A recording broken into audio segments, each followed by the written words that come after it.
হেই ছোট্ট ভাই ব্রাদার, কি অবস্থা সবার? আশা করি সবাই ভালো আছো। তোমাদের সপ্তম শ্রেণীর আরো একটি অঙ্ক নিয়ে চলে আসলাম, পৃষ্ঠা নাম্বার 63। এখানে 63 পৃষ্ঠা যদি লক্ষ্য করো তাহলে দেখবা দুইটা কাজ আছে। আগের কাজটা আমরা আগের ক্লাসে করে ফেলছি। এখন 63 পেজের একদম লাস্ট নিচের কাজটা আমরা করব, ঠিক আছে? এটা আছে যে ভগ্নাংশগুলো সাধারণ গুণনীয়ক নির্ণয় করেছো তোমরা, এখন সেটির সাহায্যে গসাগু নির্ণয় করো। অর্থাৎ তুমি যদি আগের ক্লাসটা দেখে থাকো তাহলে সেই ক্লাসে আমরা কি করছি, সাধারণ গুণনীয়ক যেটা ছিল সেটা বের করেছি ভগ্নাংশের। ওকে, এখন আমরা কি করব, যে ওই সাধারণ গুণনীয়ক বের করব তো, এবং ওই সাধারণ গুণনীয়কের সাহায্যে আমরা কি করব, গসাগু বের করব। ওকে, তো চলো সমাধানে চলে যাই, খুবই ইজি। তবে সমাধানে যাওয়ার আগে যারা এখনো পর্যন্ত চ্যানেলটি সাবস্ক্রাইব করো নাই, অতি দ্রুত চ্যানেলটি সাবস্ক্রাইব করে পাশেই থাকো। আশা করি তোমাদের অনেক উপকার হবে, কেননা প্রত্যেকটা পেজ ধরে ধরে অঙ্ক করে দেওয়া হচ্ছে। ওকে, চলো দেখো এক নম্বর কি আছে। এক নম্বর আছে যে 1/2 আর 1/3, ঠিক আছে? তাহলে আগে গুণনীয়ক বের করি। 1/2 এর গুণনীয়ক, সাধারণ গুণনীয়ক লাগলে তো আগে আমাদের গুণনীয়কটা লাগবে। আর সাধারণ কোনটা, যেটা উভয়ের মধ্যেই থাকবে, ঠিক আছে? আচ্ছা, এই জন্য আগে 1/2 আর 1/3 এর গুণনীয়ক বের করি। চলো 1/2 এর গুণনীয়কগুলো বের করি। 1/2 এর গুণনীয়ক কি হবে, ভগ্নাংশের বলছিলাম, উপরে সব একই থেকে যাবে আর নিচ দিয়ে 2 এর ঘরে নামাতে হয়ে যাবে। 2 একে 2, 2 দুগুণে 4, 3 দুগুণে 6, 4 দুগুণে 8, 5 দুগুণে 10, ঠিক আছে? মনে আছে না? দেখো একই থেকে যাবে, 2 একে 2, 2 দুগুণে 4, 3 দুগুণে 6, 4 দুগুণে 8, 5 দুগুণে 10, এভাবে চলতেই থাকবে, ঠিক আছে? এখন চলো 1/3 এর বের করি। তাহলে যদি 1/3 এর গুণনীয়ক আমরা বের করি তাহলে সেম ভাবে উপরে একই থেকে যাবে আর নিচে 3 এর ঘরে নামতা চলে যাবে। 3 একে 3, 3 দুগুণে 6, 3 3 9, 3 4 12, 3 5 15, এভাবে চলতে থাকবে, ঠিক আছে? এখন দেখো পেয়ে গেলাম। এখন আরও বের করতে পারি আমাদের, ঠিক আছে? আমাদের আর বের করার দরকার নেই, যেহেতু আমাদের গসাগু বের করব এবং গসাগুর জন্য প্রথম সাধারণ গুণনীয়কটা লাগবে, অর্থাৎ প্রথম যেটা মিলে যাবে সেটাই আমাদের লাগবে, ঠিক আছে? সুতরাং একটা মিলে গেলেই হয়ে গেল, আমাদের আর বেশি বের করার দরকার নেই। একটা মিলে গেল মানে সাধারণ গুণনীয়ক, অর্থাৎ সাধারণ কি, যেটা এইখানেও থাকবে, এই তোমার মনে করো যে এই লাইনেও থাকবে এবং এই লাইনেও থাকবে, সর্বপ্রথম যেটা পাবো সেটাই হবে গসাগু, ঠিক আছে? সেই জন্য আগে সাধারণ গুণনীয়কটা বের করি। সাধারণ গুণনীয়ক বের করার জন্য আগে দেখতে হবে, দেখো 1/2, এখানে কি 1/2 আছে? দেখো তো এখানে 1/2, এখানে কি 1/2 আছে? নাই, তাহলে এটা সাধারণ গুণনীয়ক হবে না। 1/4, এখানে কি 1/4 আছে? নাই, তাহলে এটাও হবে না। 1/6, এখানে কি আছে? 1/6 আছে। তাহলে এই যে এইটা আমরা প্রথমটা পেয়ে গেছি, ঠিক আছে? 1/6 এইটা, আর এই যে 1/6 এইটা মিলে গেছে, তাই না? একই, যখন মিলে গেছে তখন এটাই হবে সাধারণ গুণনীয়ক, এটাই হবে সাধারণ গুণনীয়ক, ঠিক আছে? এখন দেখো 1/2 ও 1/3 এর গুণনীয়কের তালিকা হতে গরিষ্ঠ সাধারণ গুণনীয়ক, অর্থাৎ সবচেয়ে ছোট, গরিষ্ঠ মানে ছোট, অর্থাৎ যেটা প্রথমে পাবো সেটাই তো ছোট, কারণ আস্তে আস্তে বাড়তেই থাকবে, ঠিক আছে? গরিষ্ঠ সাধারণ গুণনীয়ক পাই 1/6, 1/6। তাহলে যেটা প্রথমে পাবো সেটাই গুণনীয়ক, সেটাই গসাগু, সরি সেটাই গসাগু। অর্থাৎ এই যে গুণনীয়ক বের করার পর যেই গুণনীয়কটা, অর্থাৎ সাধারণ গুণনীয়ক সবচেয়ে প্রথমে মিলে যাবে, সেটাই হবে কি, সেটাই হবে গসাগু। অতএব নির্ণয় গসাগু 1/6। আশা করি বুঝতে পারছো।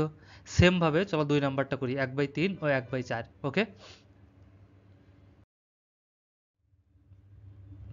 দেখো এখানে 1/3 ও 1/4, 2 নম্বর এটা, ঠিক আছে?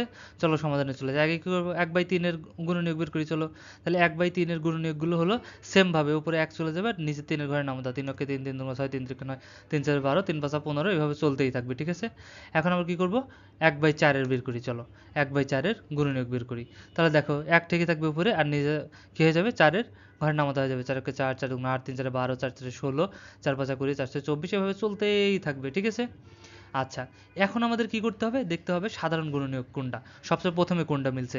1/3, এখানে কি 1/3 আছে? নাই, তাহলে এটা হবে না, ঠিক আছে? 1/6, এখানে কি 1/6 আছে? নাই, তাহলে এখানেও হবে না। 1/9, এখানে কি 1/9 আছে? নাই, তাহলে এটাও হবে না। 1/12, এখানে 1/12 আছে, দেখো মিলে গেছে। 1/12 আর 1/12 এখানে কিন্তু মিলে গেছে, সুতরাং যেটা মিলে যাবে উভয়ের মধ্যেই থাকবে সেটা হবে কি, সাধারণ। তাহলে এখানে 1/12 আছে এবং এইখানেও 1/12 আছে, ঠিক আছে? তাহলে এইটাই হবে, হয়ে যাবে কি আমাদের, এটা কিন্তু সাধারণ গুণনীয়ক হয়ে যাবে, যেটা দুইটার মধ্যে আছে, ঠিক আছে? সেটা হয়ে যায় সাধারণ গুণনীয়ক।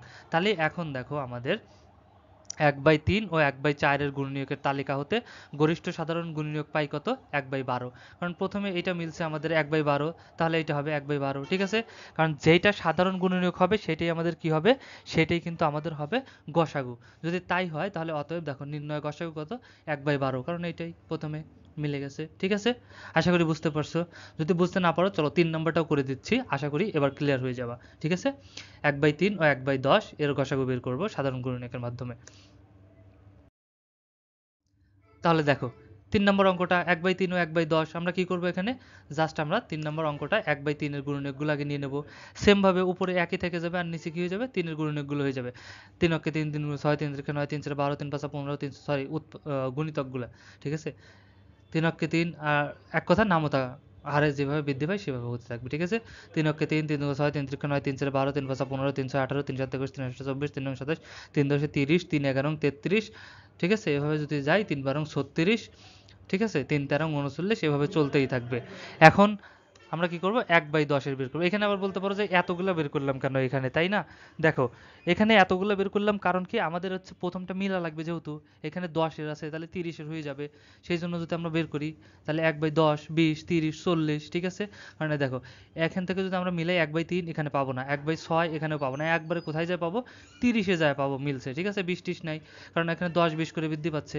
তাহলে এখানে কত আছে 30 আছে, তাহলে এই যে এখানে 30, তাহলে প্রথম কোনটা 1/30 আর 1/30, অর্থাৎ প্রথম যেটা মিলে যাবে, প্রথম প্রথম যেটা উভয়ের মধ্যেই থাকবে মিলে যাবে সেটাই আমাদের কি হবে সাধারণ গুণনীয়ক হয়ে যাবে, ঠিক আছে? তাহলে আমাদের এখন দেখতে পারি, দেখো তো 1/3 1/3 ও 1/10 এর গুণনীয়কের তালিকা হতে গরিষ্ঠ সাধারণ গুণনীয়ক পাই কত, অর্থাৎ প্রথম যেটা মিলছে সেটা কত 1/30, এখানে 1/30 এটা।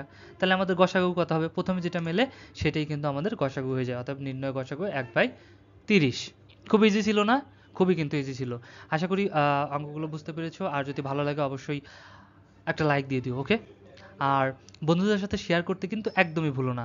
দেখা হচ্ছে নেক্সট ডে, ততক্ষণ সবাই ভালো থাকো, সুস্থ থাকো, আল্লাহ হাফেজ।